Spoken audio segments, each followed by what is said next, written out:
Will somebody tell me when I can start? You can start anytime, Jeffrey, now. Yes? Okay. Well, good afternoon and welcome to day 4 of the SunX Malta Climate Friendly Travel Summer School. And today we're going to hone in a little bit on SunX Malta and the Glasgow Tourism Declaration, which we will sign and where we welcome the direction and the intent. And we'll also provide formal support through the CFT Climate Friendly Travel Registry. But we will argue that it doesn't go far enough, fast enough. So we're calling, in addition, for a dash to zero for intensified action. And this is what we're going to discuss today.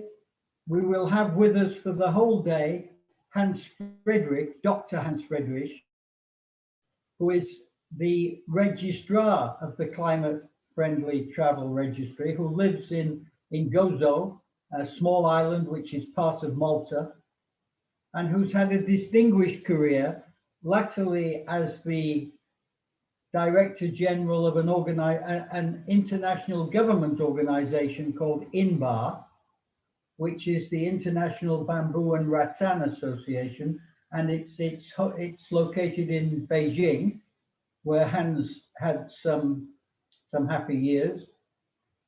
And he was also, before that, the European Director for IUCN. Hans is a conservationist at heart, and he's also notable because he's I think the word is a spelunker, a person who goes down into caves. And Hans is distinguished by the fact that he found the oldest or the largest cave in the world when he was a younger man. So we're pleased to have you with us today, Hans, and we'll be seeing a video of you, and you'll be active with us in the question and answer part of this session. Now, to provide some context for today's discussion, I want to start off today with, and it's not as self-serving as it seems, but last evening I had the opportunity to talk about these issues when I accepted the annual CREST Martha Honey Award. And I made some remarks on the very points which we're going to talk about today. So I think to set us off, if we could start with that video, that would be great.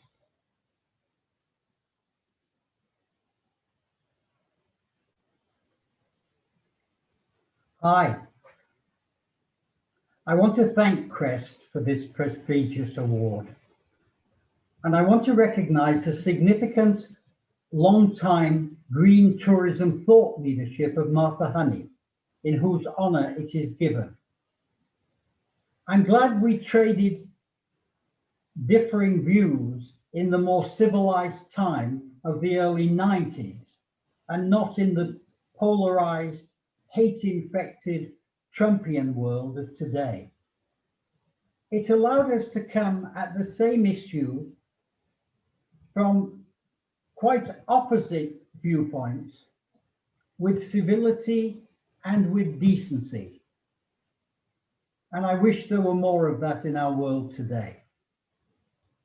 I accept this award not so much for myself, but as an acknowledgement of the inspiration I received back then from my friend and mentor for the next 25 years, the late Maurice Strong, sustainability and climate activist half a century ago. And I marvel at what he achieved on the world stage as I accept this award from you. This was the same Maurice Strong who organized the 1972 Earth Summit and the 1992 Rio Summit with 124 heads of state. who masterminded the birth of UNEP, the IPCC, the UNFCCC, the Earth Charter, and Ted Turner's billion-dollar donation to the UN Foundation.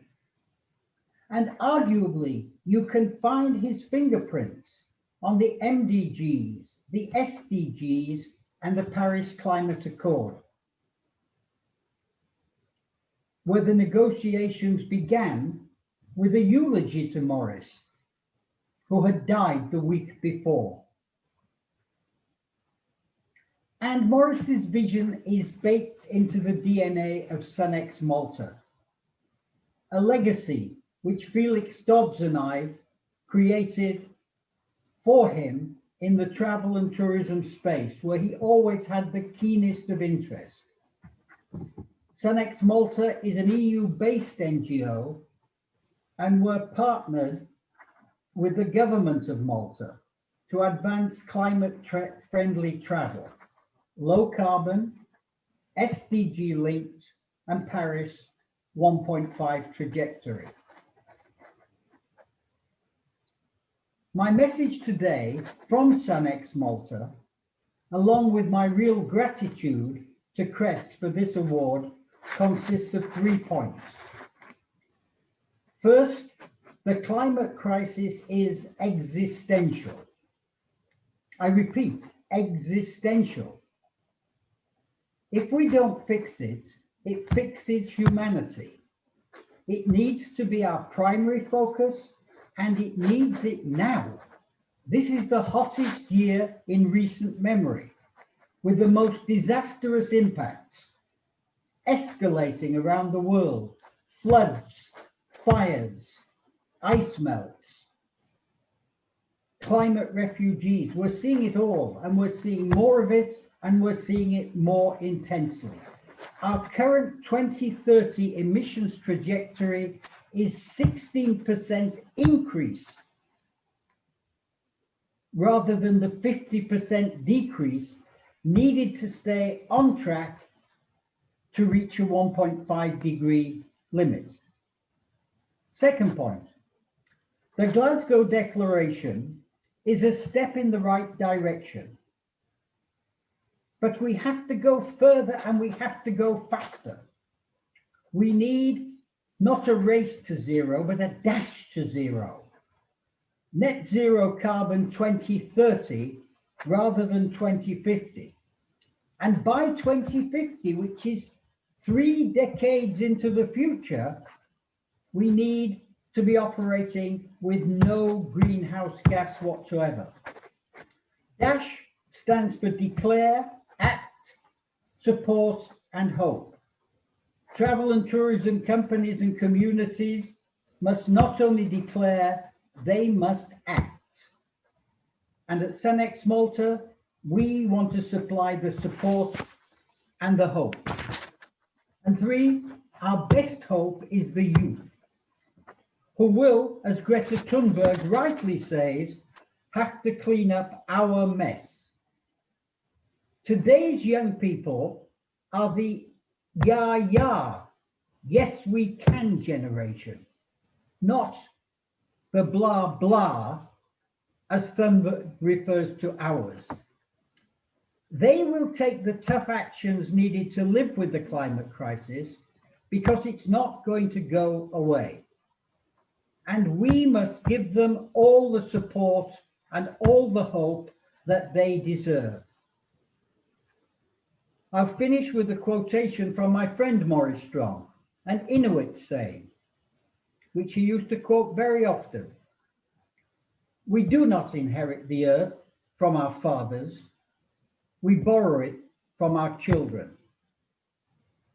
And it's our children that we have to think of as we move forward and as we act to deal with the existential climate crisis. Thank you so much for this honor.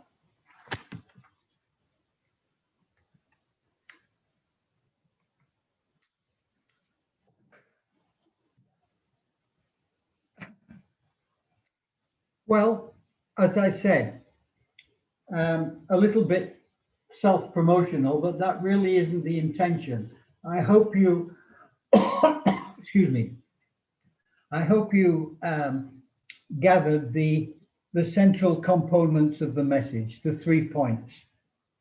The climate crisis is existential. We have to act now. We have to do more. We have to move further, faster. And we have to do it knowing that we won't be able to be there even. It will be our kids and grandkids who are caught right in the middle of this. And I remind you of one of the slides we saw yesterday from Ollie Wheatcroft, which showed the differing levels of curves of emissions and emission reduction which is needed to keep on with 1.5. And that, frankly, is why we are supporting the Glasgow Declaration. Who wouldn't? It moves us in the right direction. And even more interestingly, it puts travel and tourism there with all the other sectors in the race to zero. But in our view, based on the science and based on the weather, we think that we're already beyond this. The science, the IPCC, its latest report, which the Secretary General of the United Nations has called a code red for humanity, says we have used 1.2 degrees already of that 1.5 that we're supposed to achieve by 2050. 1.2 degrees. And we're heading for 3+ degrees on the current trajectory. And as for the weather, the World Meteorological Organization put out a report in the last couple of months that said when you take all of the nationally determined contributions from all of the 195 member states in the UNFCCC and you put them all together, notwithstanding that we've been in the middle of a pandemic which has slowed down the economy, carbon emissions are on track to increase by 16% by 2030, when we're supposed to have reduced them by 50%. And that's a gap that we're going to have to fight to achieve. And the WMO also says that we have probably only 5 years before we hit the 1.5 degree. And that's a sobering thought. The international community comes together in Paris. It sets a target for 1.5. It actually sets a target for 2 degrees, and ideally 1.5. Nobody talks about 2 degrees anymore. We're beyond that. And within 5 years of that international accord, we're almost hitting where the 2050 target has been set for. And I think that's really part of the reason why we believe that we want to go with the Glasgow Declaration, but beyond it.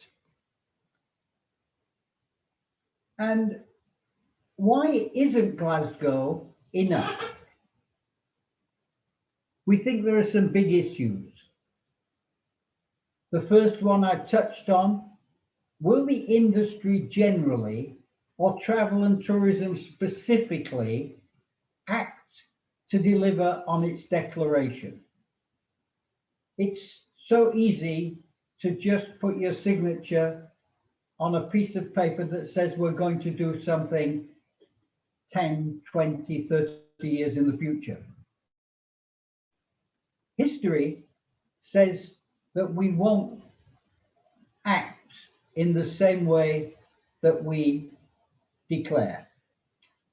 And so the precautionary principle would argue that we need to be tougher with ourselves.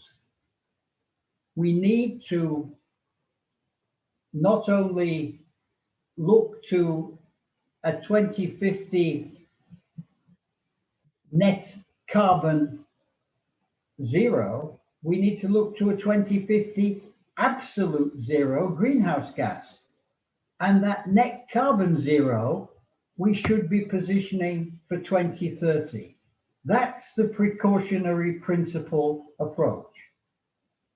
And we heard yesterday in the presentation from our friends from Risk Layer that we don't just need trust like as with the United States and the former Soviet Union when they agreed the landmark treaty to reduce nuclear missiles. The message that then President Reagan said was trust but verify. Yes, we'll sign an agreement, but we want a set of procedures that will let us see that we're actually keeping up to what we've committed to. And that's why we put in place Registry. Why we took a lot of effort to link that registry to the UNFCCC's own registry. Why we brought on board a distinguished conservationist to be the registrar, so that we could have a system in place somewhere that would allow us to check out on the declaration and to be able to make sure that people are doing what they say they were going to do.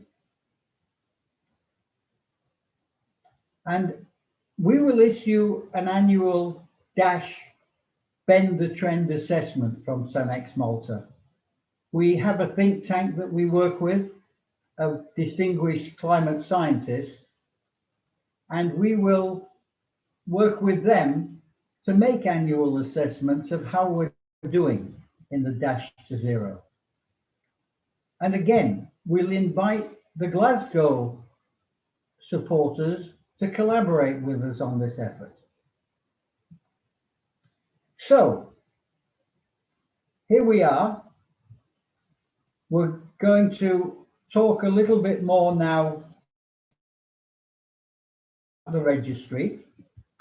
We're going to talk about the other support services that funnel into the registry to help people when they've participated and made their declarations and filed them in the registry, what we hope to be able to do with our SDG 17 network, which we talked about yesterday, and our Climate Champions program that we'll talk about tomorrow, what we want to do to help people to live up to their declarations. So I do want to move on to the registry now. I want to welcome Dr. Hans Friedrich. I hope you're with us, Hans.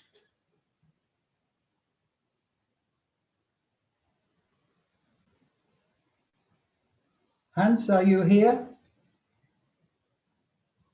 We're not going to ask you to do anything. Sorry, I thought I couldn't unmute myself, but I can. Yes, I am here. Oh, excellent. I know you're going to, we have a presentation that you made recently, and then we have you here for the questions and answers, but it's very good to have you with us, and you're very welcome. So we're going to start by reliving the launch of the registry, which was not so long ago. It was in September of last year. And we have a video that was made of that launch with Gloria Guevara, the head of the World Travel and Tourism Council, and Patricia Espinosa, the executive director of the UNFCCC. And this was done in the presence of Malta's tourism minister. And I think we'd like to play you that video now, so that will give us a feeling of the background that was in place at the time when we launched the registry. So if we could play that video. 1.5-degree trajectory for 2050, for the Paris 1.5-degree trajectory for 2050. And in that context, we are very pleased to welcome as launch partners the important World Travel and Tourism Council, WTTC, as an industry leader, and Thomson O'Canadian Tourism as a destination leader. It is good that we share a common vision for a greener, cleaner future. This launch is also very much in line with the EU Green Deal and the recent call by the UN Secretary General for post-COVID-19 tourism to be climate friendly.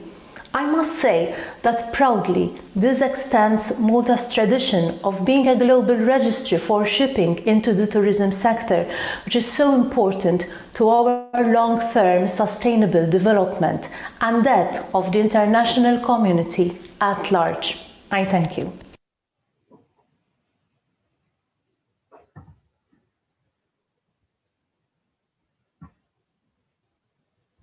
The last 6 months have been a nightmare for all of us.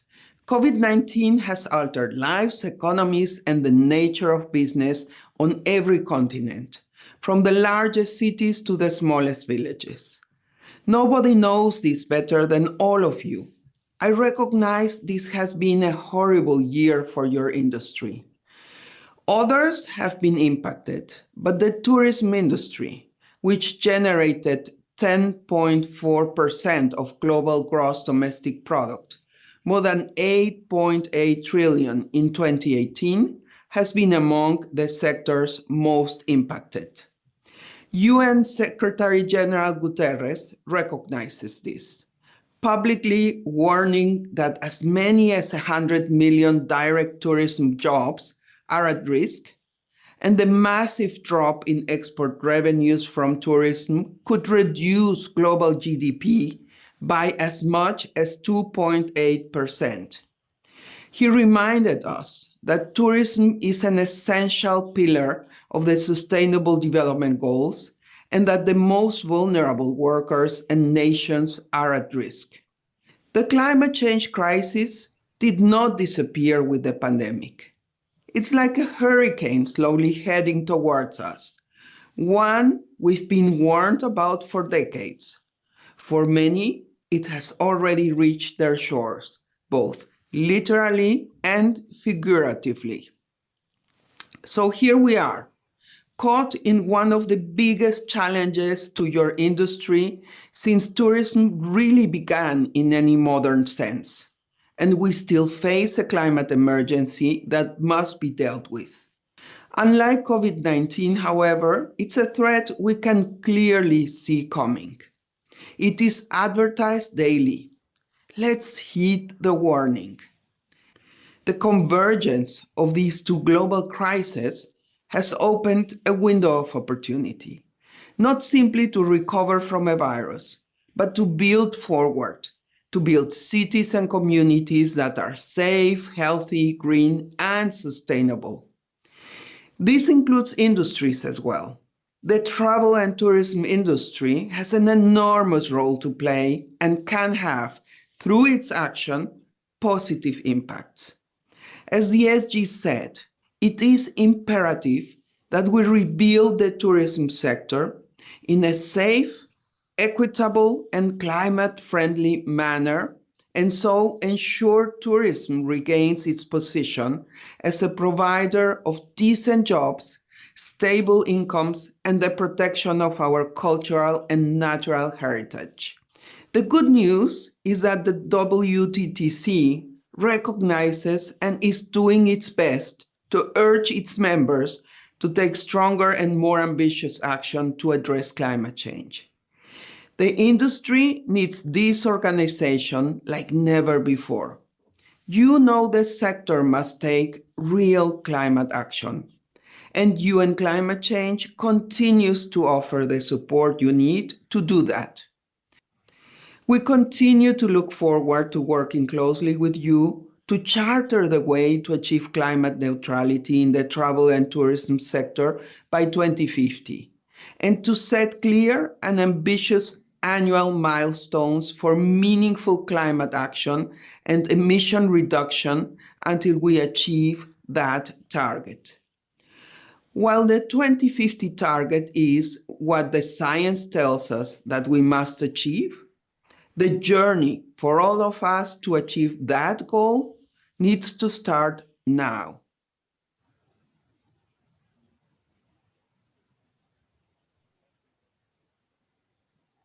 Good morning, good afternoon, good evening. Thank you for joining us from wherever you are in the world in this Climate Week and very important event. I'm delighted to be able to speak to you today during the launch of the Climate Friendly Registry for 2050. We're doing this in partnership with Sonex Malta and the Thompson Okanagan Tourism Association. First of all, I would like to thank my friend Jeffrey Liebman and the Sonex organization for helping us to achieve this important goal. We value the partnership and all the efforts towards climate neutral. I want to also thank UNFCCC and in very particular my friend Patricia Espinosa, not only for her amazing support to travel and tourism, but also for her contribution and leadership in climate change. WTTC and our members care deeply about climate change and sustainability issues. A year ago, we hosted our first Global and Travel and Tourism Climate and Environment Action Forum in New York on September 24. Time flies, but WTTC back then launched our Sustainability Action Plan that will lead the travel and tourism sector towards climate neutral by 2050. Yes, that was our commitment that we announced a year ago, to be climate neutral by 2050. We at WTTC are working with our members and with international business organizations and NGOs to set this framework for decarbonization of the global and travel and tourism sector. We committed also in developing ambitious climate strategies, science-based targets, and also in reducing the impact of current activities, products, and services. Bottom line, using resources in a more effective way. We believe in collaboration, and one important milestone is to share best practices, something that perhaps we were not doing enough in the past. And since last year, we have been doing much more to share knowledge, to share best practices, and also to report on the progress made, which is crucial. We also partner with Harvard School of Public Health and Environmental Health to share knowledge and to share experience on climate initiatives and sustainability. When we worked together with Sonex, we produced the first annual climate-friendly travel report last year, which was helping us to report progress to our goals. The climate-friendly registry that we're launching today fulfills also the need to show the commitments and track the performance. Very important, this registry has been built in close cooperation and collaboration with UNFCCC and is linked directly to the UN Climate Action Portal. We need to ensure that travel and tourism is part of the solution, and the global efforts are crucial towards climate change. WTTC, on behalf of travel and tourism private sector, is making an important and tangible contribution during this very important week, the Climate Week. Thank you very much for joining us again. We know that the sustainability agenda has been accelerated due to COVID, but we believe together can tackle COVID and also move faster towards climate change. We appreciate it. Thank you. So there you have it. That was the launch. My name is Glenn Manzik, and I'm President and CEO of the Thompson Okanagan Tourism Association, a region on the west coast of Canada within the province of British Columbia. Can we stop the video, Patricia? Thank you.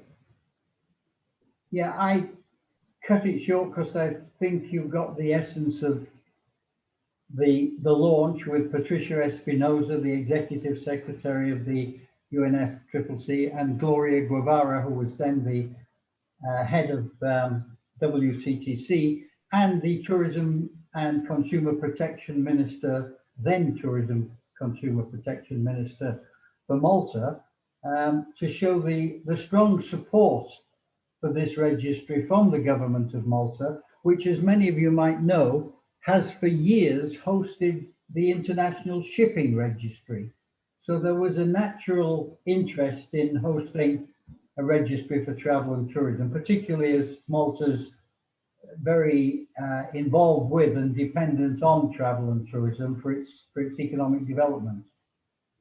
And finally, just to take us a little step deeper, we now have a short video from Hans, which he recorded for our CEST conference a few months ago, and which is, I think, a nice lead-in to the later question and answer session.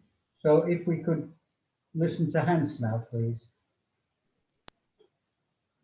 Hello, I'm Hans Friedrich, and I'm the registrar of the Climate Friendly Travel Registry. And I'd like to spend a few minutes to explain to you what this registry is all about and how it works.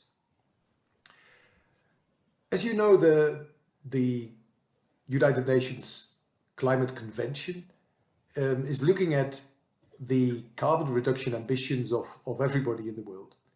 And they've created what is called the Climate Action Portal to register these ambitions. Governments have signed up to this. Governments are creating what is called the National Determined Contributions. So they are putting their carbon reduction plans on that registry.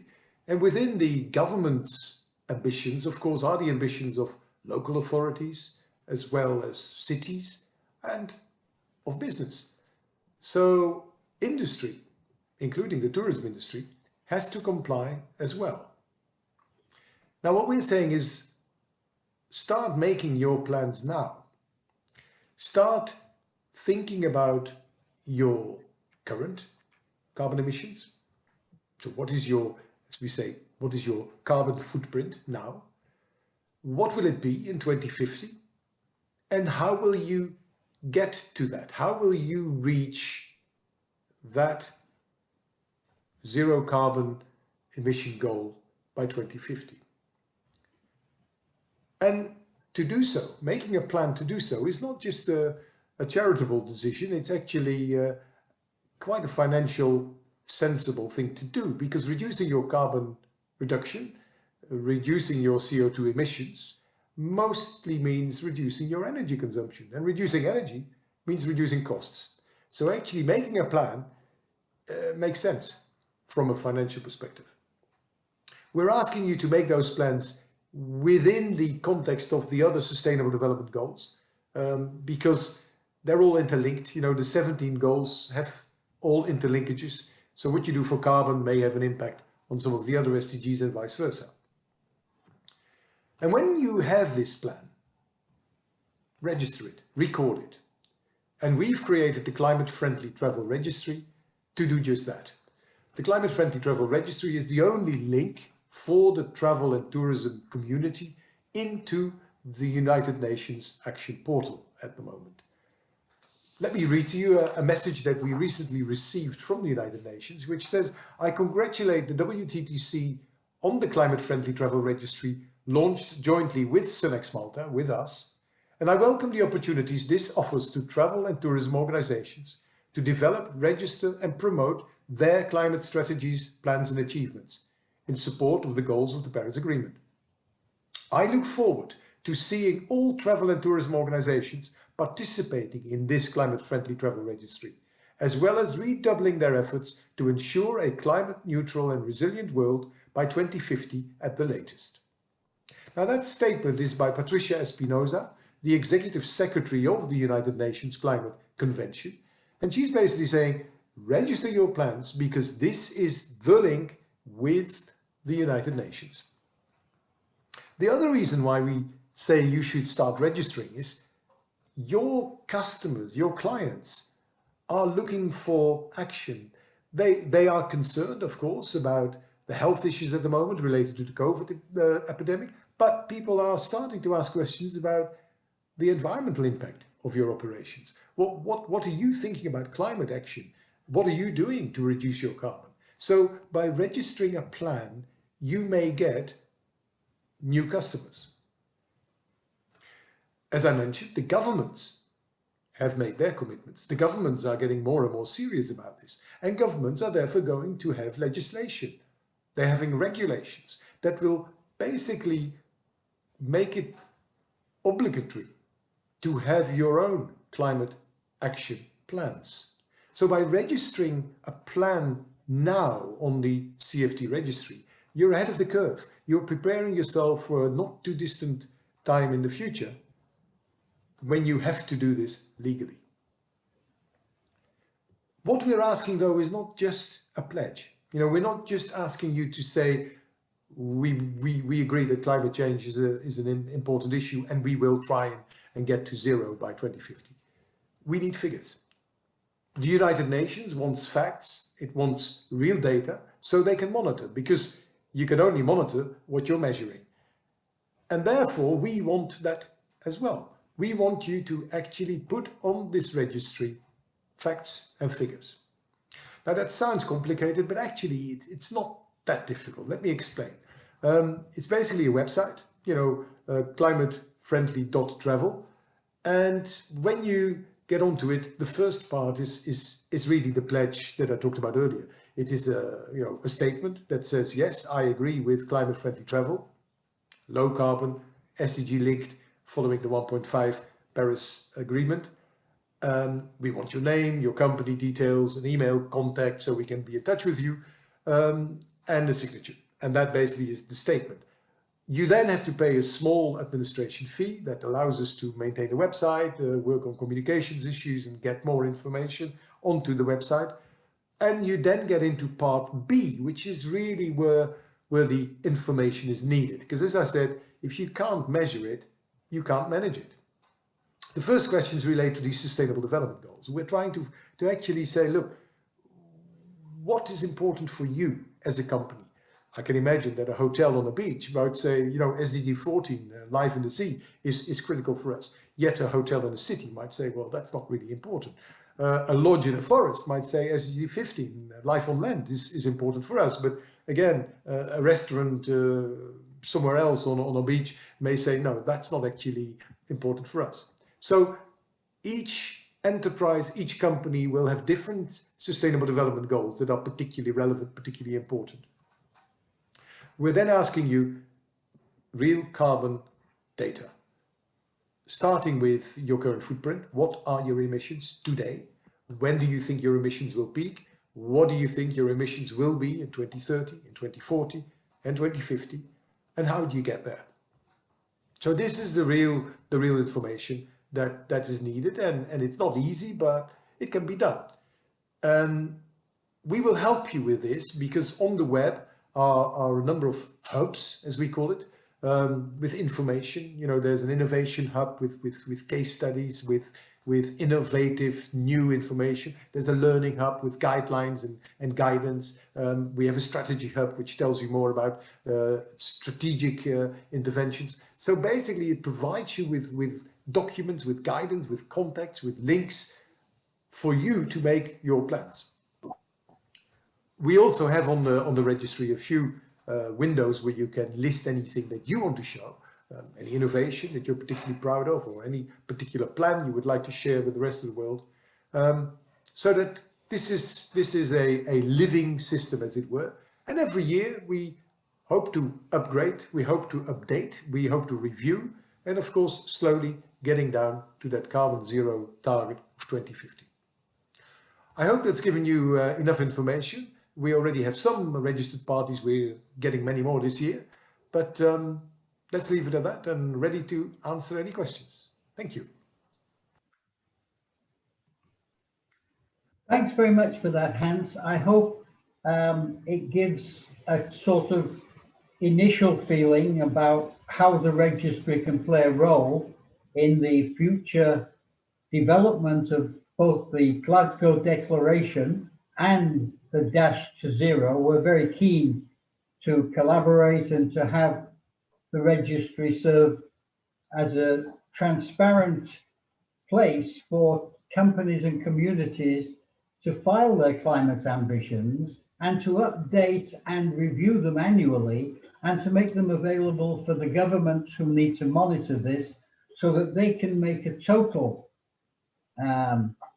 aggregation of travel and tourism within their overall nationally determined contributions, And most importantly, as we tried to show yesterday through the relaunch of the ICTP, the International Climate and Tourism Partnership, so that consumers will be able to see what it is that companies who are positioning themselves as responsive to climate change, so that they can see what it is that they're doing. And we'll come back to this in the question and answers. I hope you'll give it some thought. I want to just close this session with another one of the short videos that Angela Rodriguez has produced for SunX Malta, which is looking at the Dash to Zero and its intersect with the registry.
At SunX Malta, we love Angie's videos. She's incredibly talented at producing these things, and we hope you're going to be seeing a lot of that on social media.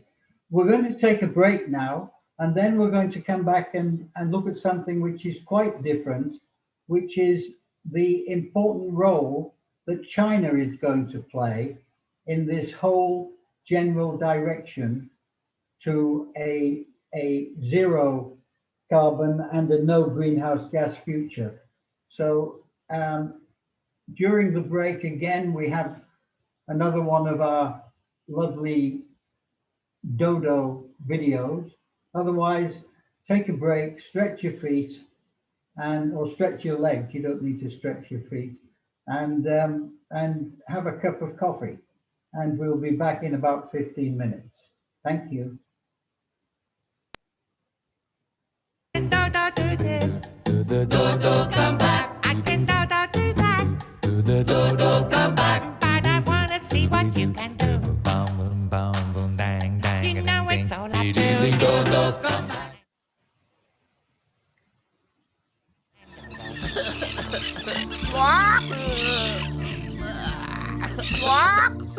Now what's the matter with him?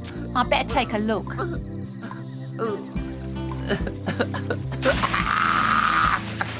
Hey, what's the matter? Are you okay? I'm so lonely. But I'm here and I'm your friend. Do you know how to play rummy? No. Whist? Snap? Nope.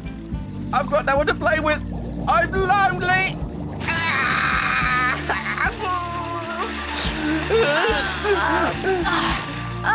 That's it. If you don't like the friends you've got, make some new ones, sunshine. New friends? Hey, that's an idea. Now, where on earth did I put it? Here it is. That's what I need. 2 or 3 friends of my own species. This house is big enough. They could all live here. We could all play cards all night long. Yes. But you told me you were the last dodo on Earth. Did I? An extinct species. exterminated. Did I say that? That's awful. Oh, no! Don't start crying again. Look, blow your beak and come with me. Let's go and check it out.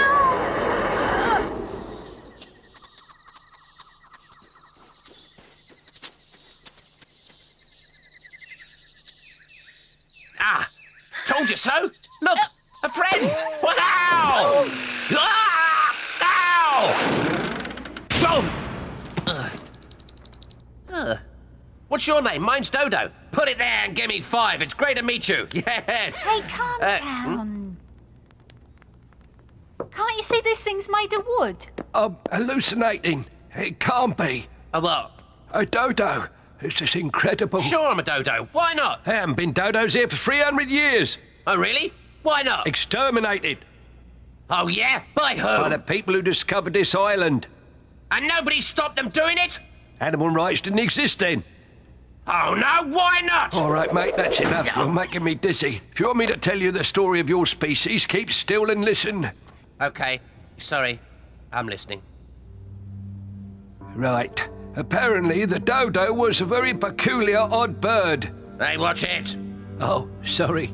And also, apparently, this rare bird was a sort of pigeon, but much bigger. It was the size and weight of a turkey, but had the gullet and gizzard of a pigeon, which allowed it to digest tough seeds.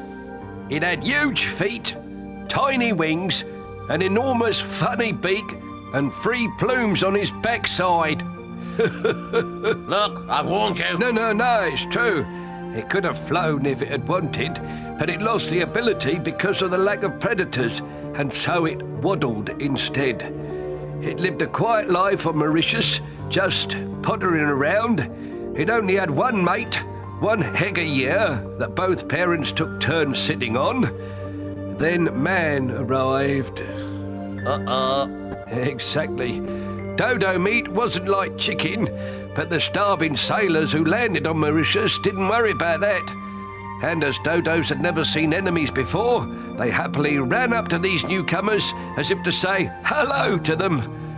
They didn't realise what was going on, but the sailors who killed thousands of dodos were not the only ones responsible for the dodo's extinction.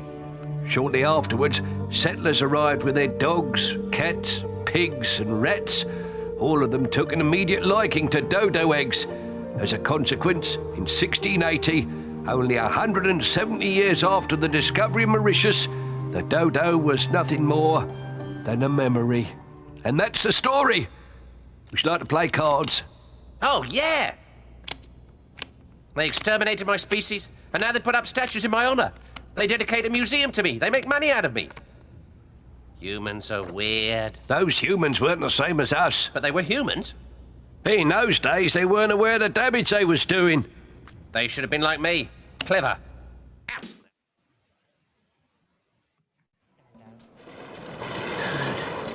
Food! Food! Oh! What was that?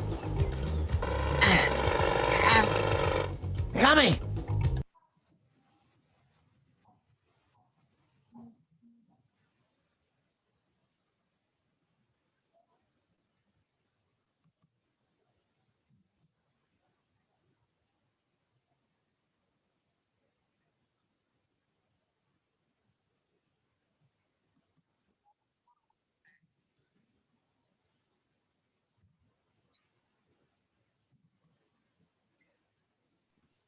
I think there are some issues playing the dodo.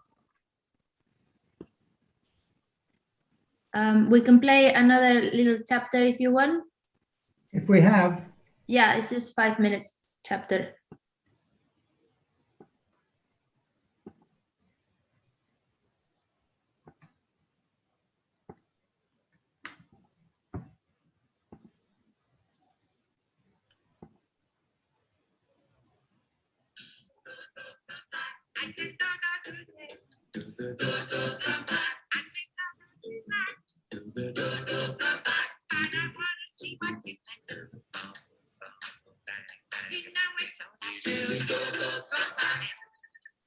No, someone's asked me to enter something in an art exhibition.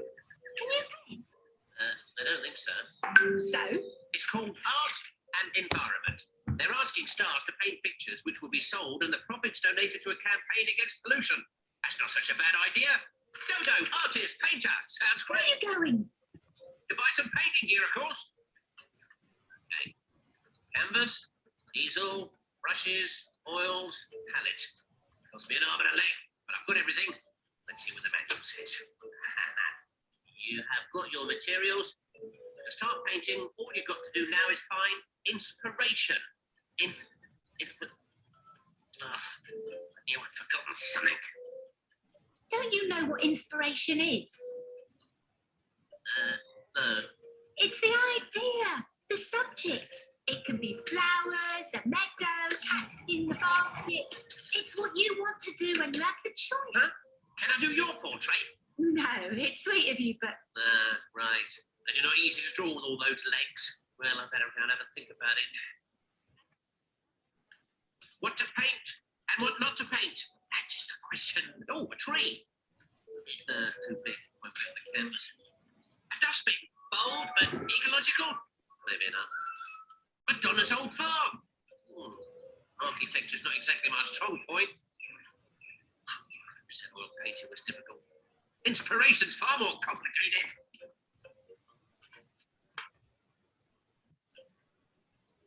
Good subject, fish. Shame they never stopped moving. Ugh. Oh, I'm shattered. Hard work being an artist.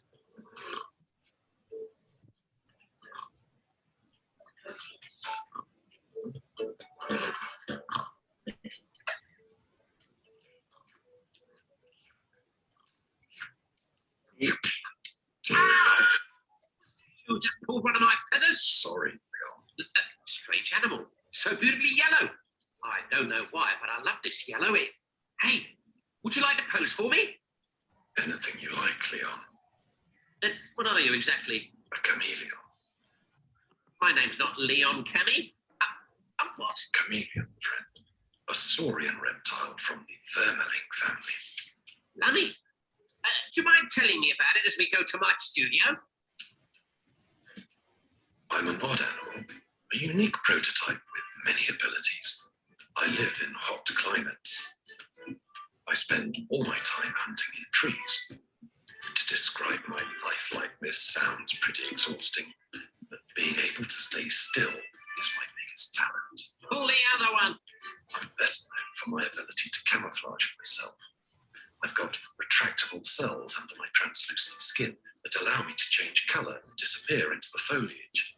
But that's not my only distinguishing feature. No, far from it. Take my eyes, for example. They can look in two directions at the same time.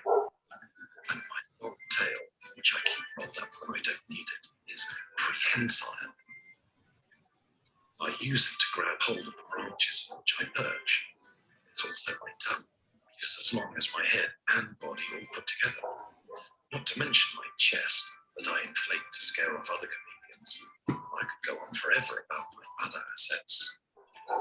Like your modesty, for example. Apart from that, I live a very simple life, completely alone. I only pop out during the mating season. When summer ends, my mate leaves me to lay her eggs at the foot of a sunny tree. I can stand nearly everything, except for cold that kills me and pollution that destroys my home. What a stroke of inspiration finding you. Living proof of nature's artfulness. If you say so, Leon. wow, so you finally got started. What gave you that idea? Checkered tablecloth in oil. Not quite. Chameleon on checkered tablecloth in oil. I did not do this. Come back. I did not do that. Come back. I don't want it. Over to you, Jeffrey.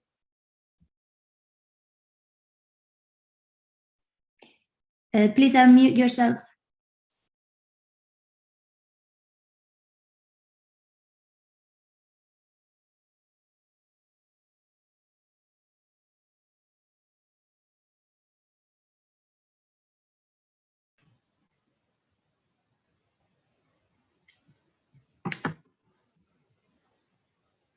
Hi, welcome back. And sorry about the slight glitch in the middle of the Dodo videos.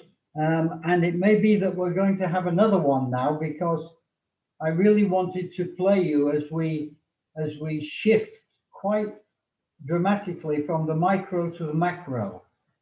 The reality is that whatever the tourism and travel sector tries to do to respond to the climate crisis, we are a subset of the greater industrial activity, and each one of those sectors of the economy, whether it's agriculture or industrial activity, manufacturing, or travel and tourism, are all going to be striving in this race to zero to collectively move the climate carbon reduction, emission reduction process further towards a net zero in 2050.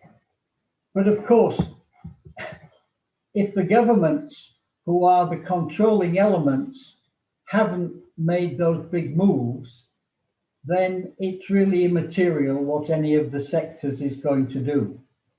And we know that there are two critically vital governments at this moment, and the big question mark around them is, what are they going to do?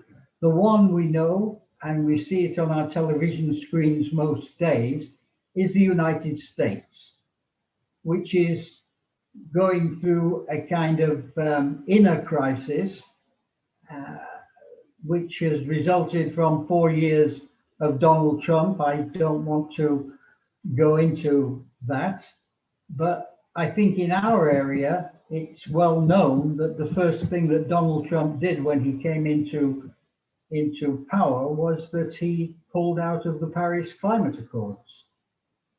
And the only good thing that emerged during these 4 years is that a lot of other people picked up the mantle that the United States government, which is one of the, obviously the most powerful economy in the world, and one of the largest second largest polluting nation in the world, suddenly walked away from the agreement that the whole world had signed, created a disaster and a drama. Unfortunately, a number of other actors inside the United States, the states themselves, the cities, corporations, stuck to the agreement that had been made in Paris. So the US didn't disappear, it just lost that impetus. Its Environmental Protection Agency didn't do environmental protection. Its climate negotiators didn't negotiate climate activities. As a country, it wasn't collecting data in the same way that it had committed to collect data. Different people were in key positions, holding up or even stopping the process. Now, happily, the first act that President Biden did when he came into power was to put the United States back into the table and to make new commitments and to take Ambassador Kerry and have him run around the world trying to pick up the pieces that had been shattered 4 years earlier. And I think at this very moment, for those of you who are students of international relations, you can see that there's an internal tussle going on inside the United States, with President Biden having $4.5 trillion of new injection into the economy, much of it focused on climate and green jobs. And it's being held up, partly because there's an internal difference inside the Democratic Party, but most importantly because the right and the continuing Trump party are opposed to putting in place things to make the climate action happen. And all that's going to sort of come to a head this week in Washington, and the jury is still out as to which way it goes. If President Biden, as I hope, gets his agenda through, again, we have a better chance of beating that 1.5 deadline. But on the other side, we have another superpower, the second largest economic power now in the world, and still classified as a developing nation, China. And China is also the world's biggest carbon polluter. What we have seen in the last 5 years is China stepping up to the plate and increasingly position itself to reduce its carbon impacts. And I think we saw that last year when President Xi Jinping announced that it would seek to get to net zero by 2060. Still a long way off from where we need it to be, and recently announced that they were going to stop investing in coal-powered energy plants outside China, which is a great move. And it will be an even greater move when they stop investing them in the increasing numbers of coal-powered energy plants. The numbers are increasing inside China, and it's probably the most dominant form of pollution in the world. So what goes on in China is also critically important. And I had hoped that we could easily play you a presentation, a TED-type presentation from an incredible friend of mine, Peggy Liu, who is the chairperson of an organization called JUICE, and it's the joint US and China Energy Efficiency Council. And Peggy has been doing incredible stuff for the past 10, 15 years to actually push China towards a more responsible climate position.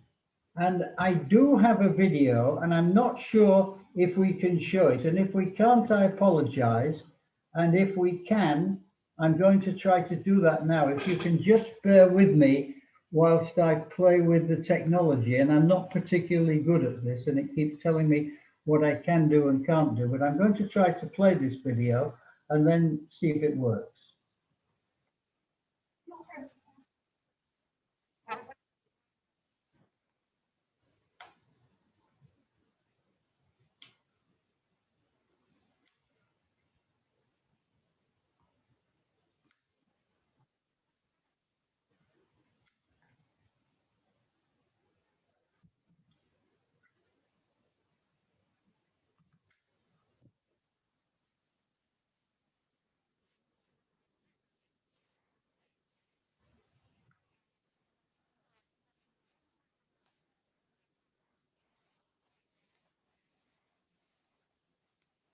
I'm trying to share this, but I don't think I can do it.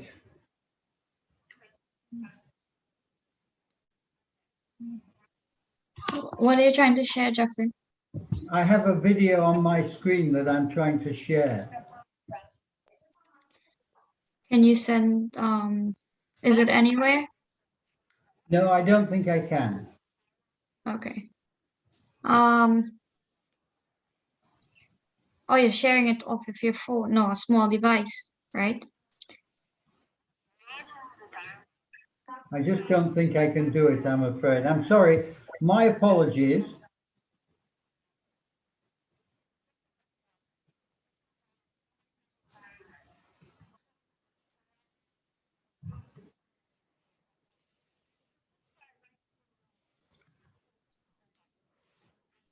You're sharing your screen now.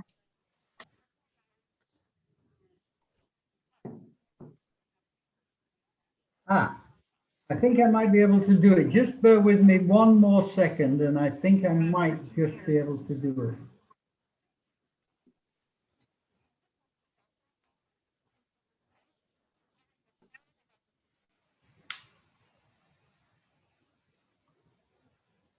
Technology is not my forte, but here goes.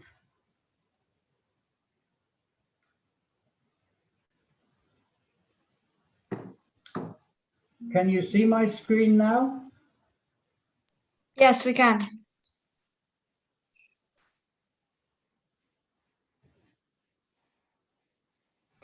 But we can't hear anything.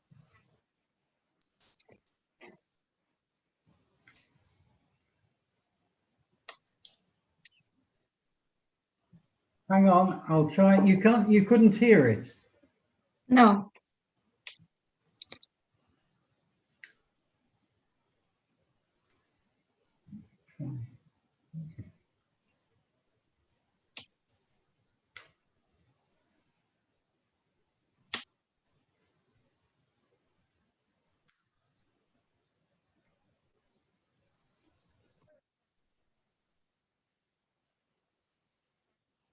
Can you hear this now? No. No, we can't. Do you want me to try and share it, Jeffrey? I don't know if you can, Hans, but I have it on my. Well, it's a YouTube video. I have it on my screen. Yeah, please do if you can. Then you've got to stop sharing. 1 second, Hans. I'll give you I turn into a co-host so you can share. Yeah, I stopped Jeffrey sharing. Right, Hans, you good to go. It's the audio side that I didn't have. Yeah, you're right. Somebody's told me that in the box. You can try it, Hans. If you can do it, that would be great. Can you hear it? I can see it. I can't hear it now. No, Hans, we can't hear it. When you're sharing your screen, make sure and click optimize for video and also sound. So I've got the same problem, have I? Stop sharing your screen. Go into share screen. Hang on. Again, sorry. Yeah, go into the share screen. Just click on the button. You're there, that little dialog box. Yeah. The left corner of bottom left corner, you would see share sound. Do you see it? Yeah. Click on that and then share the video. Okay.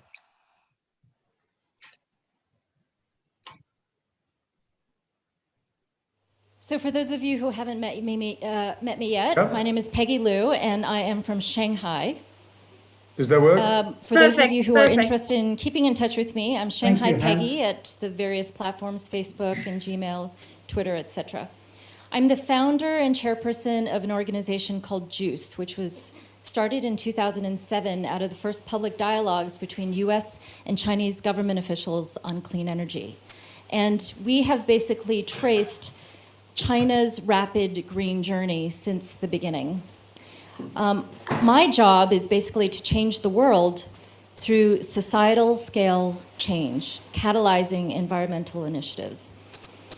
Today, what Joseph has asked me to sort of broaden the dialogue from the local, from the land that we're standing on,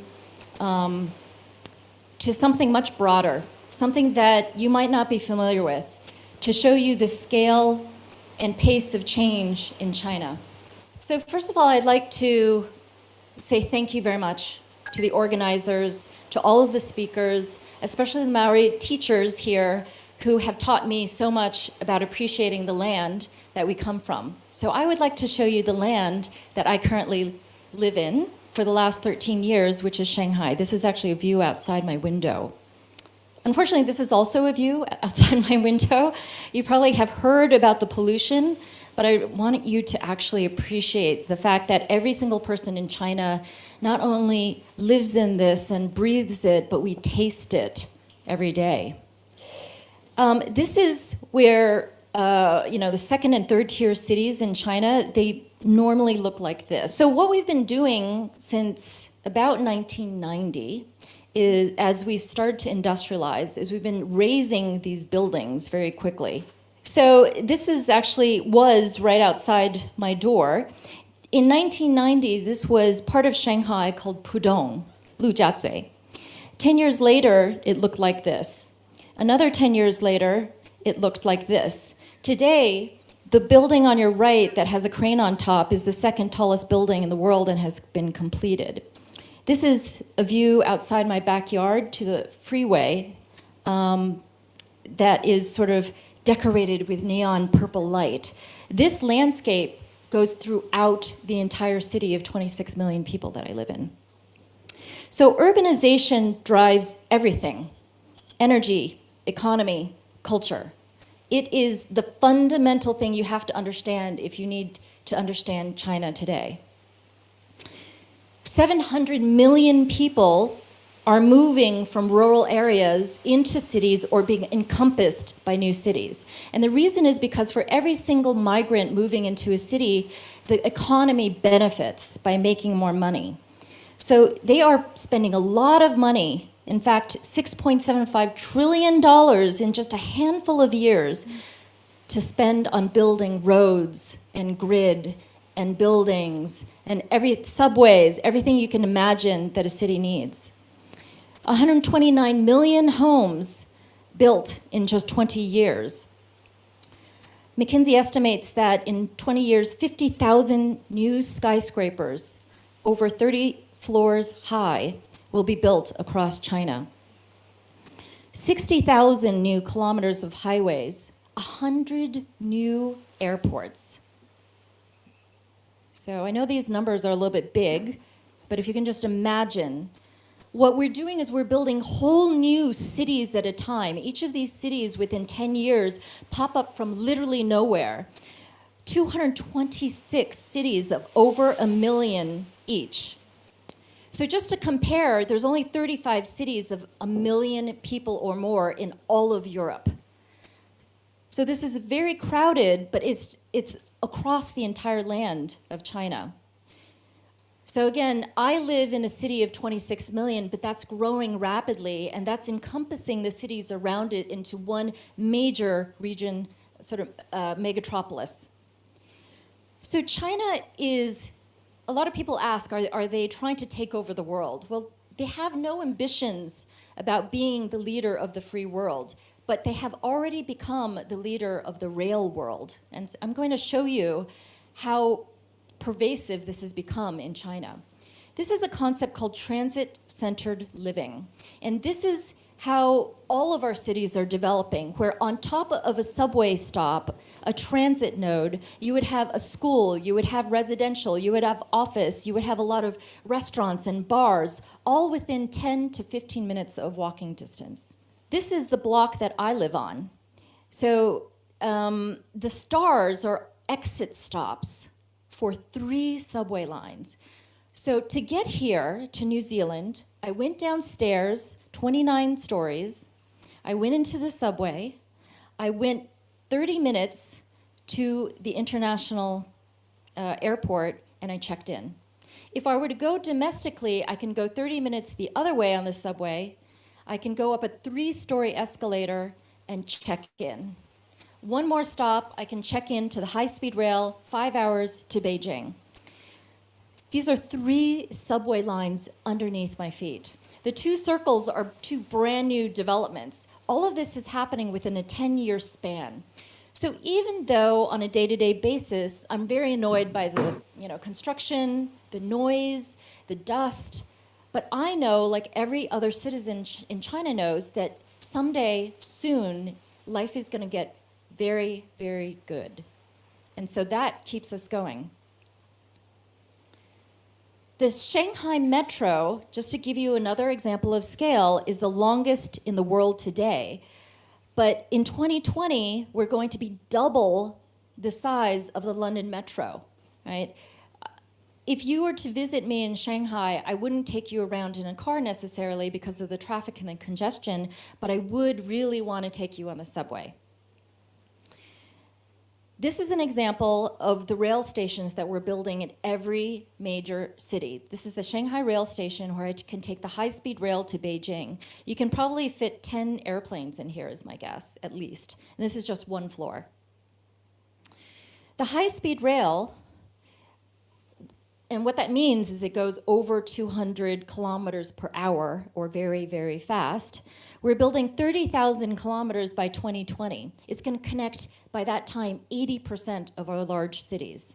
For those of you from California, at least probably a third of you are from California, you might know that Jerry Brown introduced this concept of north to south high-speed rail in 1980. Where is California now? Still hasn't been built.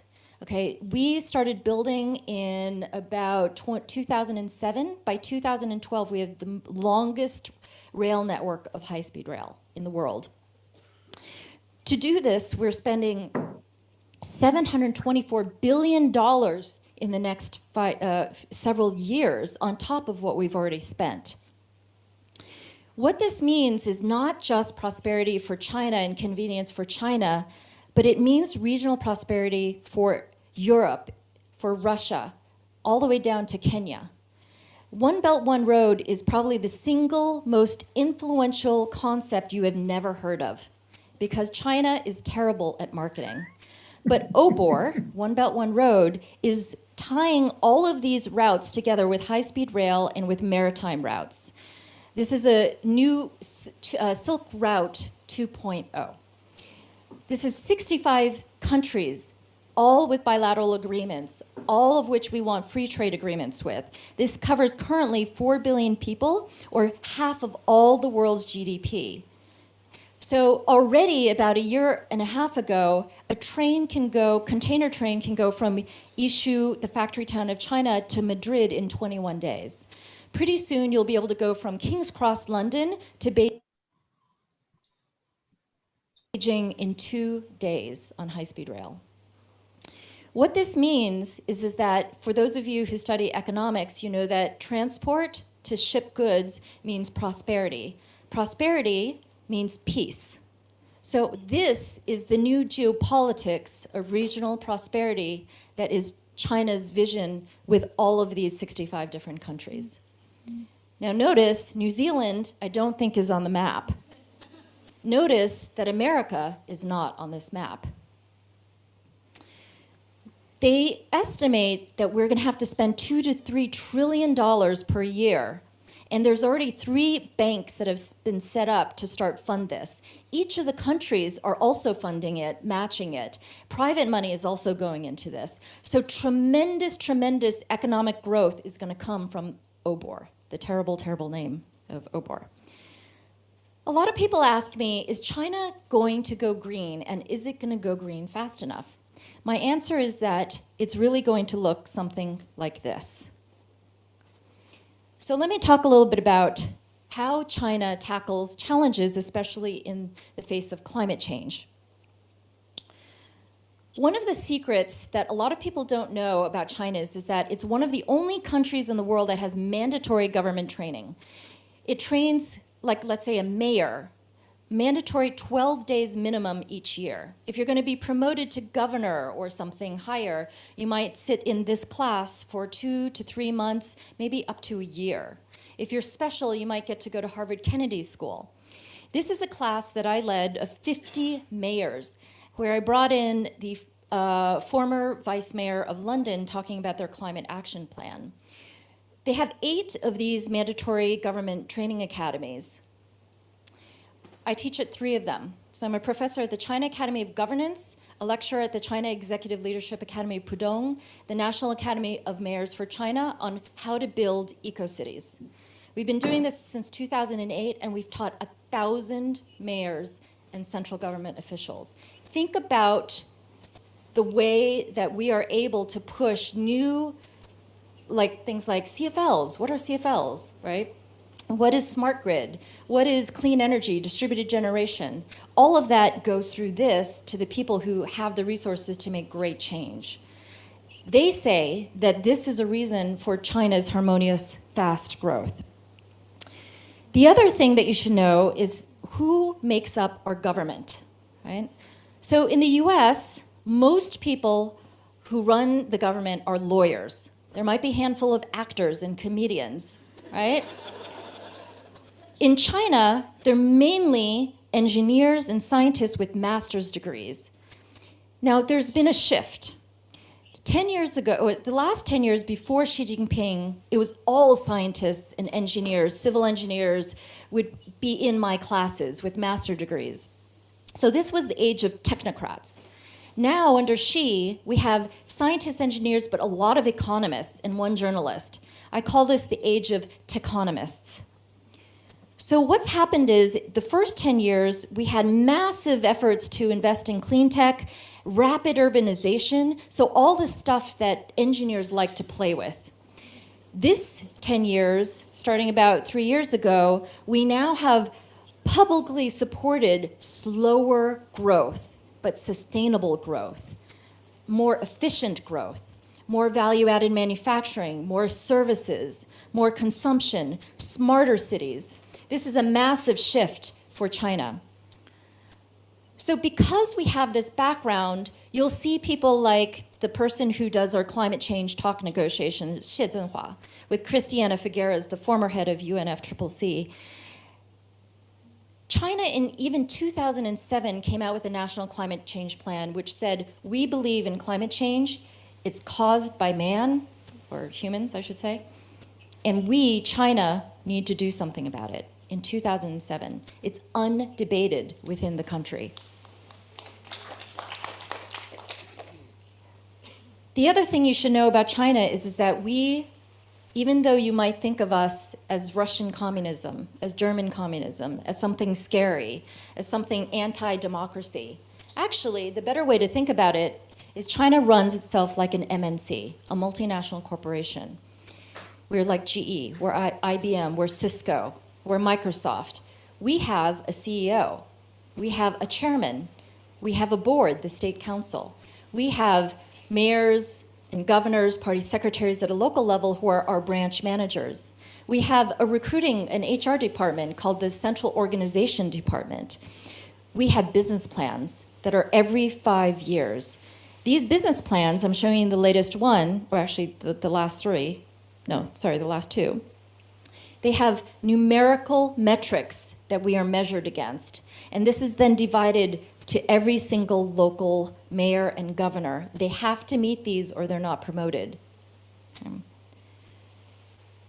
So in the face of climate change, yet fast growth, what's happening on the energy side? Well, unfortunately, it means that we're doubling our power grid, right? We're doubling in size in the next 15 years. So we're adding basically a Europe of grid each year. This is, for those of you who are into grid, this is terrifying. So what if this is all coal-based? Well, luckily, our very, smart and well-intended climate change-believing technocrats said we're going to aim for 15% renewables by 2020. That means we have to reduce coal by 55%. These are huge absolute numbers in terms of change. We're going to aim for 20% renewables by 2030. And just to give you an idea of what this means in terms of absolute numbers, it means that we're going to have to add the entire grid capacity of the United States in renewables for China to get to 20%. Now, we're already talking about, can we get to 60% renewables by 2050? And this is just almost unthinkable. But people are already laying out the plans for this. So it is possible, which is fantastic for the world. So what's happened is that as early as 2011 and 2012, although you might not know it, China already has become the leading investor in renewable energy. It's become the leading renewable energy powerhouse in terms of production in 2013. This was 4 years ago, right?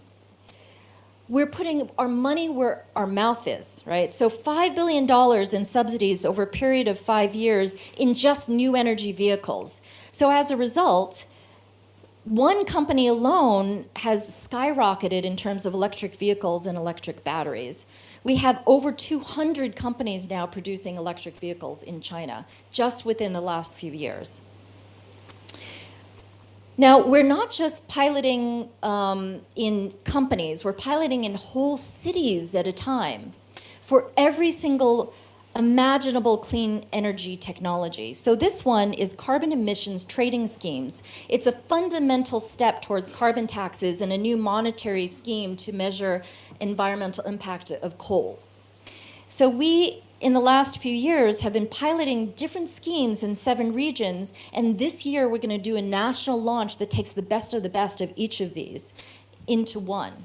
Now, the reason why this is fascinating is because China never expected all of these 7 pilots to succeed. They expect failure. We are experimenting a city at a time. We know to do this, we do not have the scientific, radical, innovative minds in-house. We need to bring them in-house to China from abroad. So they've launched the 1,000 Talents program, which is now on its 3rd or 4th generation, where they'll pay you 1 million RMB to spend half the year there. They'll give your spouse a job, your children schooling. They'll pay for that. They'll give you meals. They'll give you a job in the province that you want it if you bring your talent to China. Okay. So what we're trying to do is recognize that we have no radical innovation within China because of the Cultural Revolution wiping it out. However, we can do tweakivation. All right? We can localize. We can do scaleovation. We can scale at city scale. We can commercialize very quickly. So scale is actually a form of IP. So this is something that I would like the New Frontiers members to really think about, is not just to come up with the good ideas, but to look to China as to how it's scaled at gigascale and gigapace.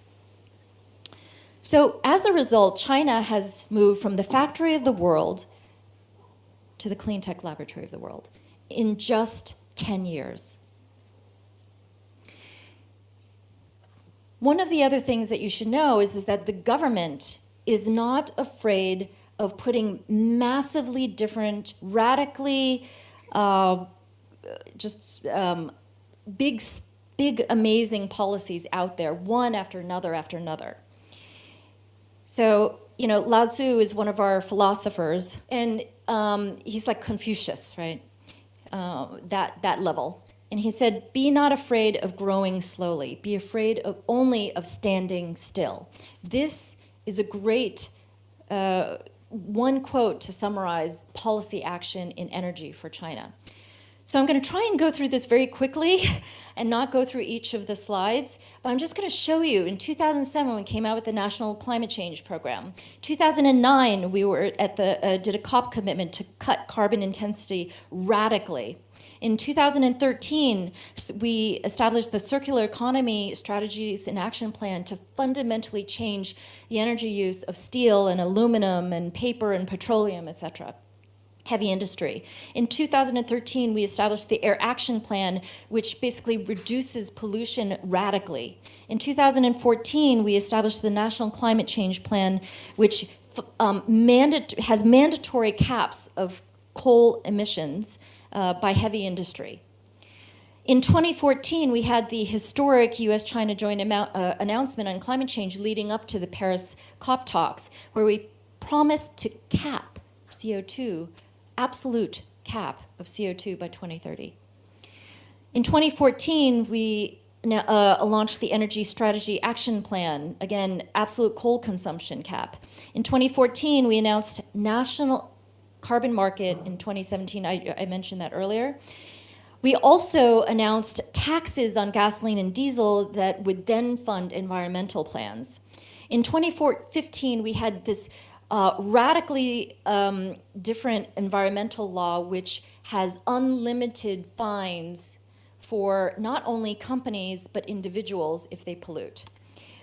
We came out with the Water Pollution Prevention and Control Plan, which Gary would be happy about, which puts $320 billion into cleaner water. Of course, we're starting from a really low point because 90% of our water is polluted, right?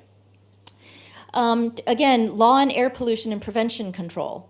2016, the 13th five-year plan with numerical targets. So those are just some examples of the policies, one after another after another. It's like a bullet ricocheting.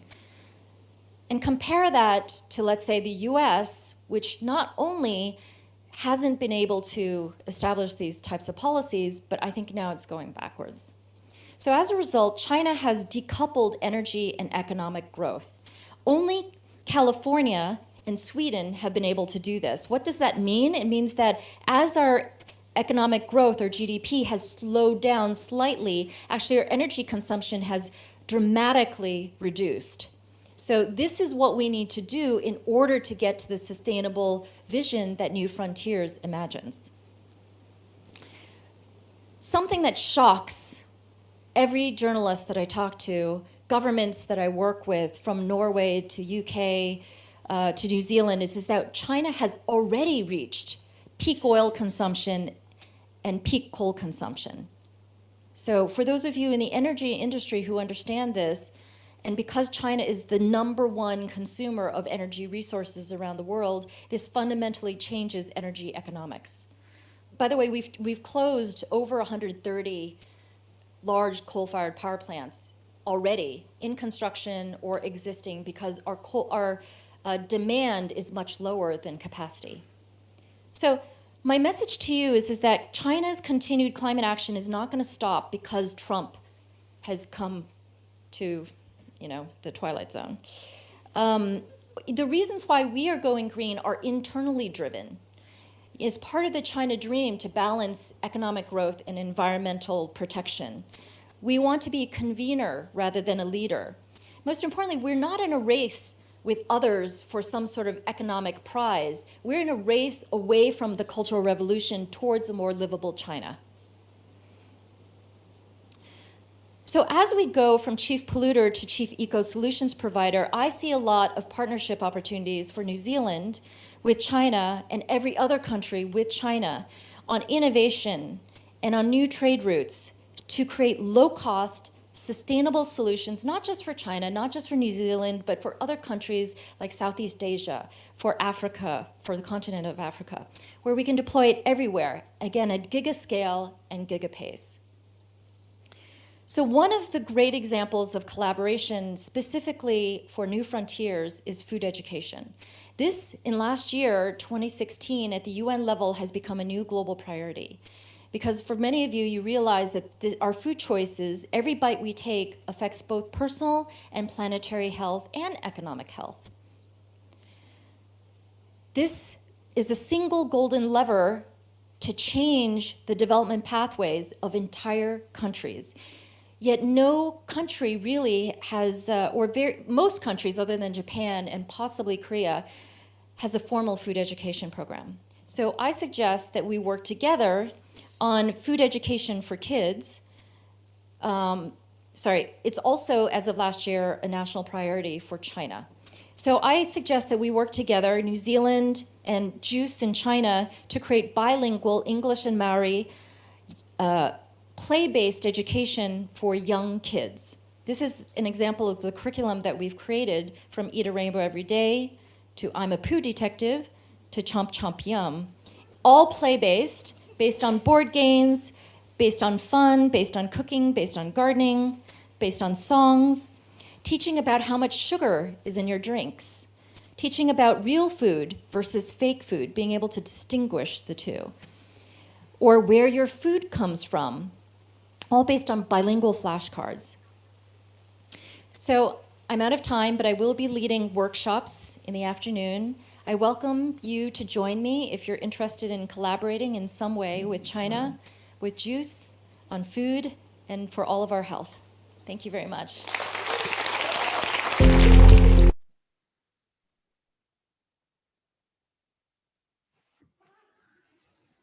Well, welcome back.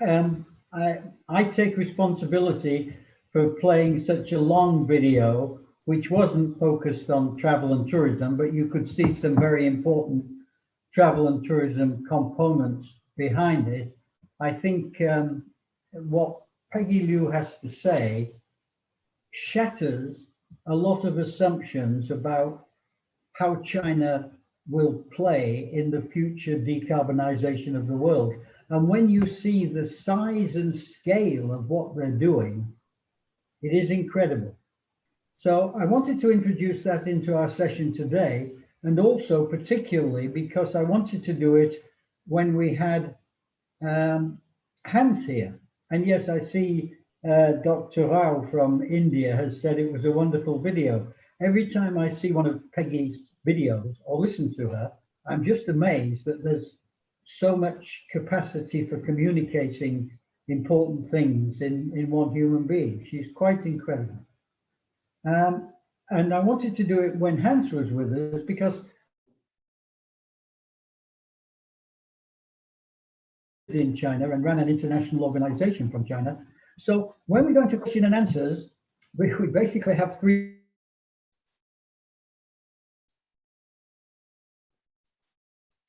You're freezing, Jeffrey. Two of which are similar, and one of the purpose of this particular session was to focus on the Dash to Zero and the CEST registry.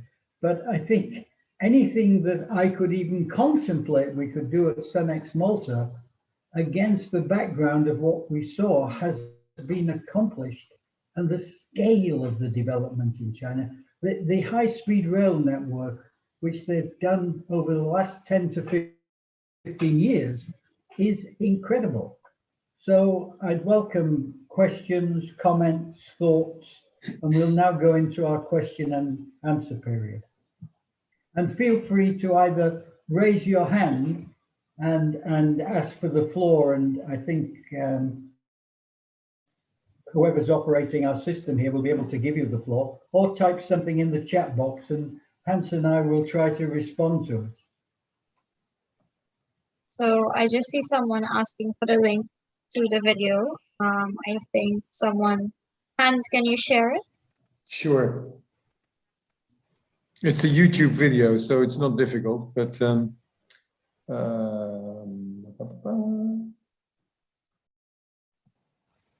you want me to share it now, or goodness? Just put it in the chat. Let's have a look for it. Yeah. Thank you.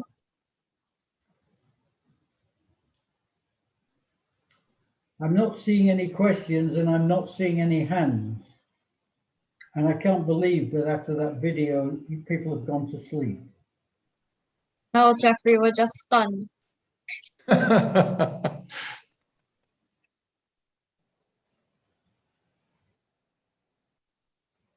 Gobsmacked is the word, I think. Yes, that's more fitting.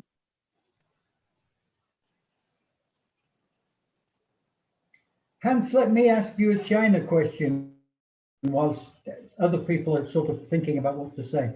You lived there quite recently and were sort of witness. Were you conscious of what Peggy has described here, that it was going on around you? Did you realize how far they're going and how fast they're going? Oh, totally, Jeffrey. And I think it's one of the biggest issues that we talked about. I mean, as you know, I'm still a member of the China Council for International Cooperation on Environment and Development. And you know, the head of UNEP is there, the head of UNDP, head of World Resources Institute, and I was there as head of INBA. And we always said, you know, getting together and knowing what goes on in China, and then going back to Europe or going back to the States, where people simply have no idea, was quite an eye-opener. As Peggy says, China is incredibly bad at telling people what they do. There's a number of reasons for it. A lot of it takes place in their own language. They have their own internal social media systems. You know, they don't use Facebook, they don't use Twitter. They have their own WhatsApp, not WeChat. They have their own Twitter accounts. So an awful lot goes on internally that the rest of the world simply doesn't know about. But when you live there, it is quite incredible. I mean, I lived in Beijing. I didn't live in Shanghai. I guess Shanghai is even more advanced. But nevertheless, I have never been in an underground system that works as well, as effective, as efficient, and is as cheap as the one in Beijing. I had an official car as I was an ambassador. We didn't have private transport. We didn't need it. I mean, when we went anywhere, we went underground and we basically used the local transport system. So it is quite amazing. I think the other thing is that whilst China, because of its size, has an enormous internal aviation industry, they are developing the high-speed rail system to try and get away from aviation. And it comes to a point where Peggy says to actually take the train from Beijing to Shanghai is almost as fast as flying. And you do not have to check in. You do not have all the hassle that you normally have in an airport. You simply get on the train, you sit comfortably, you can do your work, and you arrive on the other side.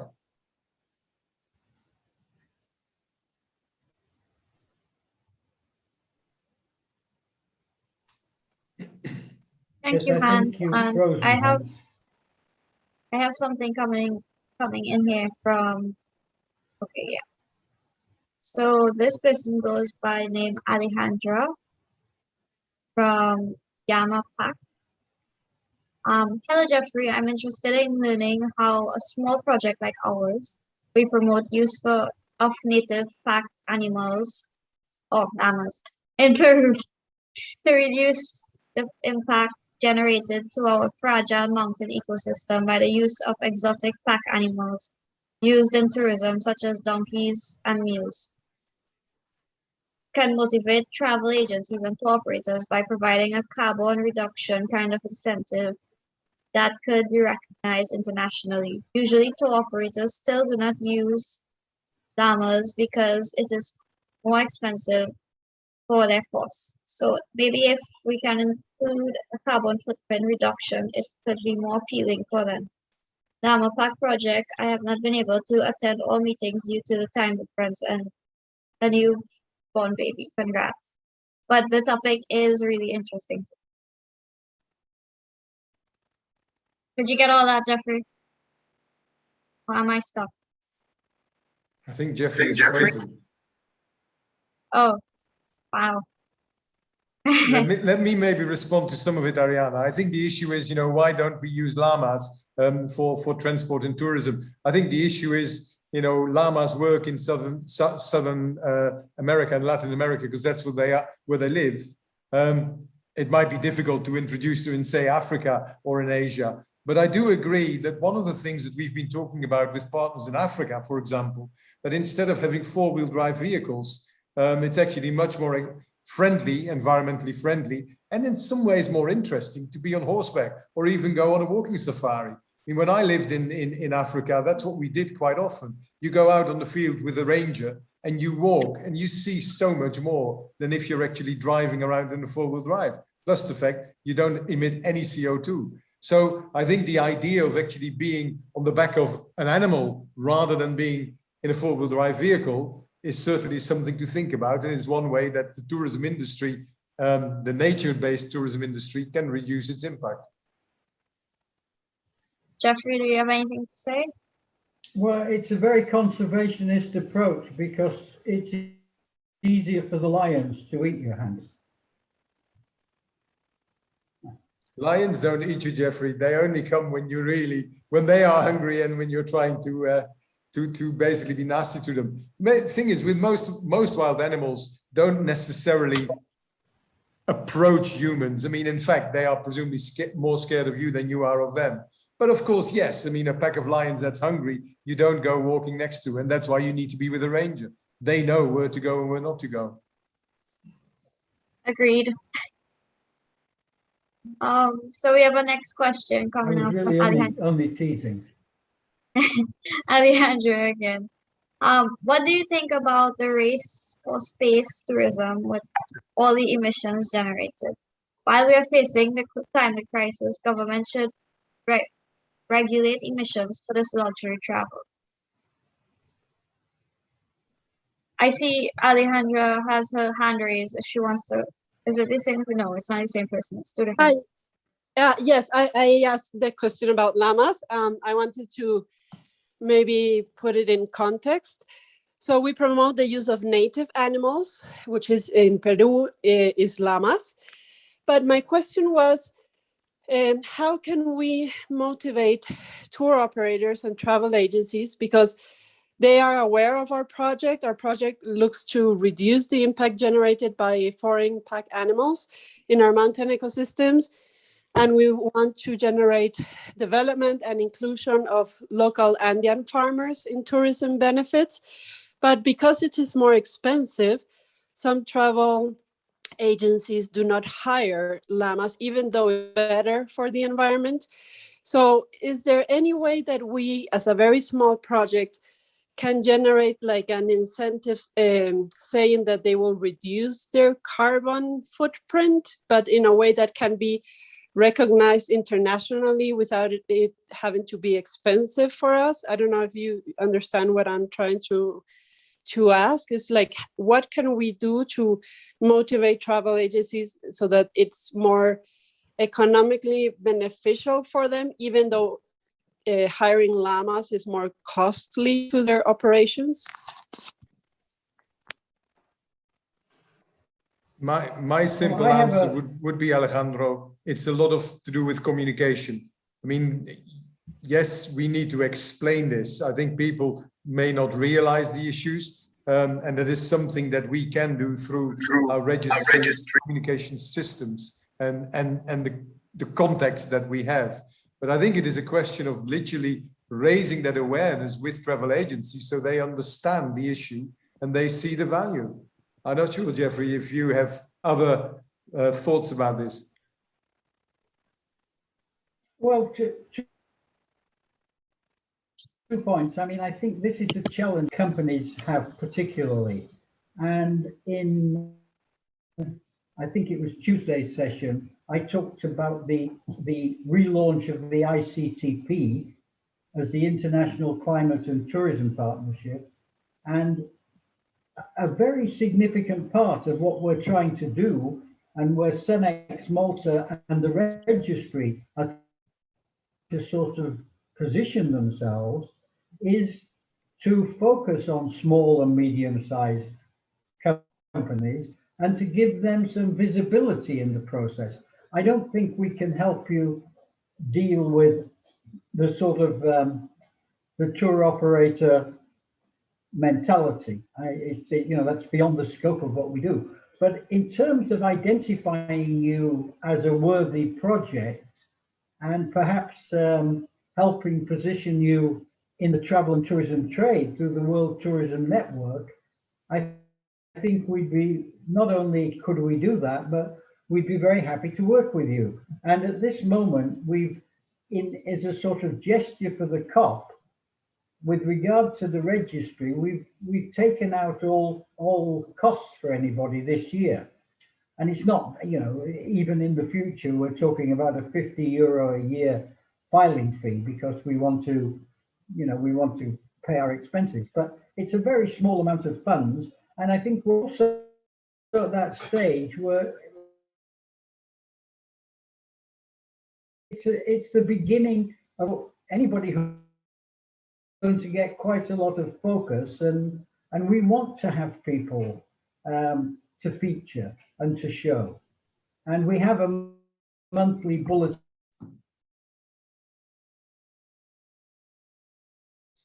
ourselves, which we put out, and so if you have a good story to tell, there's always the ability to feature you in this and to sort of stretch your marketing and promotional budget a little bit. And we're very open to doing that.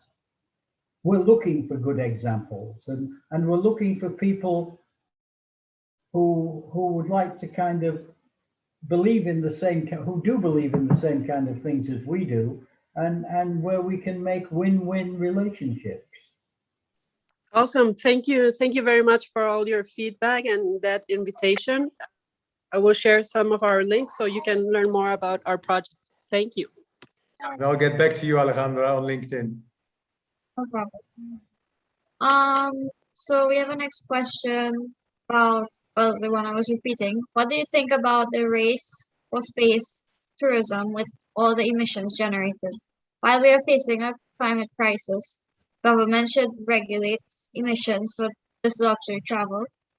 Should governments, I guess, regulate emissions for this luxury travel? Did you guys hear me? Mm. Okay. Do you have Yeah, a reaction, Jeffrey? Yeah, I mean, on a personal basis, I think it's kind of crazy, but that's just a view of, you know, sending somebody up and spending all of the funds for 12 minutes in space. I do understand that, you know, I'm fond of saying myself that all of the planes in the air started about 100 years ago with two guys on a bicycle, the Wright brothers. But I think what we're seeing at the moment is this incredible amount of money, as you mentioned, being sunk into this by very rich people who clearly, you know, pay the minimum of taxes because they hire the best lawyers in the world to help them avoid that. And I don't think, for me, I see it as one of the priorities when we've got the climate crisis, which is upon us. I would rather like Mr. Bezos and Mr. Musk and Sir Richard Branson to pump some more money into solving some problems down on Earth. But it's their money, and I understand they have the ability to do with it as they wish. Yeah. And as it's private sector interventions, I don't think government can do much about it. I mean, this is their interest, their money. Not much you can do about it. That's really tragic. It is rather. There's a question, Ariana, from Isaac. Do we have any African agencies and institutions as part of the Glasgow Declaration signatories? And the answer to that is we don't know, because it's actually not been opened yet for signatories. There's a group of sort of first movers, the people who put together. And I think if you look at the Glasgow Declaration, see who they are. They're led basically by UNWT, Future of Tourism Foundation, and a number of other people. But for the most part, it hasn't been opened for signature, and we don't know is the answer.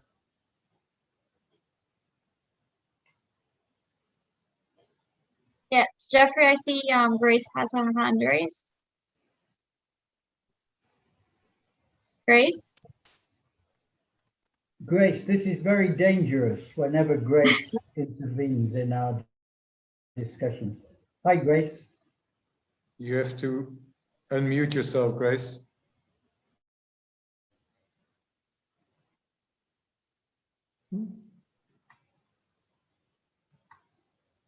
No.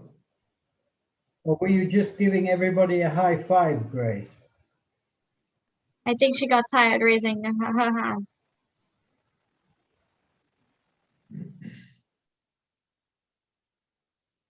Oh. Okay. There's lots of information being put by my colleagues in the chat box and by participants, so please keep an eye on it. If there are more questions, we'll take them. Otherwise, we'll bring this to a close.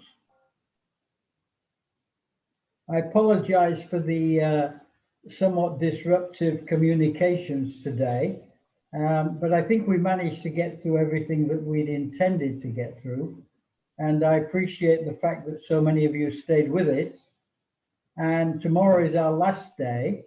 We're going to talk about communications, and we'll have presentations from Mark Thompson and Angela Rodriguez, and they're part of our diploma group, and I think they're going to be entertaining and engaging. So I'd urge you to join us tomorrow.